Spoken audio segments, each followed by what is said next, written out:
My brothers and sisters in Islam, as we approach the end of Ramadan, there are three things that are legislated and recommended for the servant to do.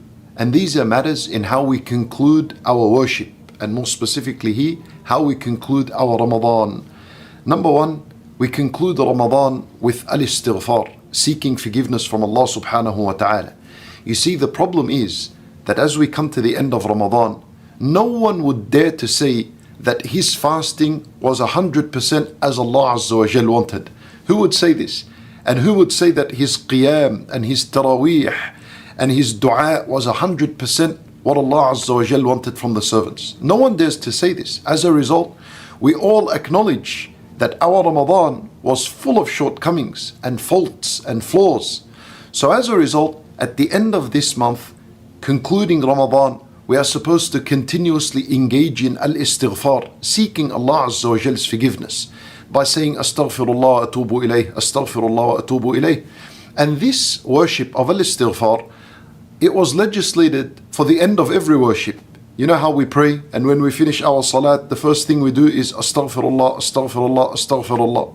Number two, my brothers and sisters in Islam, we conclude Ramadan by asking Allah Azza wa Jal to accept from us our fasting and our salat and our dua and our iftar and our suhoor and all these worships that we did during this blessed month of Ramadan and our recitation of the Quran. Ibrahim alayhi salam, the friend of Allah, he builds the Kaaba, which is the house of Allah, by command from Allah, and at the end of it he says رَبَّنَا تَقَبَّلْ مِنَّا إِنَّكَ أَنْتَ السَّمِيعُ الْعَلِيمُ. He asks Allah Azza wa Jal, O our Lord, accept from us, for verily you are the all-hearing, the one who answers the call of the servants, Al-Alim, the all-knowledgeable. We fasted Ramadan by command of Allah Azza wa Jal.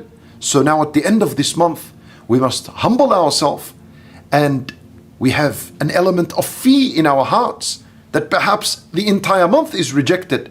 So we stand with ourselves and we say, رَبَّنَا تَقَبَّلْ مِنَّا إِنَّكَ أَنْتَ السَّمِيعُ الْعَلِيمُ. And we continuously ask Allah Azza wa Jal to accept from us. The last thing we conclude Ramadan with is zakatul fitr. Very important. This is a wajib, it's an obligation upon everyone, the one who fasted and the one who didn't fast, upon the male and upon the female, upon the free person and the slave, upon the young and upon the old, as Ibn Umar radiallahu anhu mentions in al-hadith that Nabi sallallahu alayhi wasallam teaches us.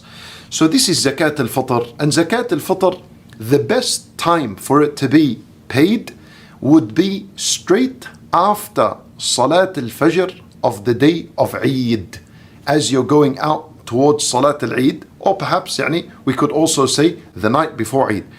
And the purpose of this zakat al-fitr, and Nabi sallallahu alayhi wasallam, he said, it is a purification for the fasting person from foul, ill language, from filthy language.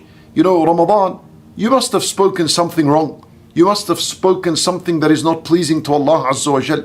How do you rectify this? How do you clean this? Zakat al-fitr, it cleans this away for you.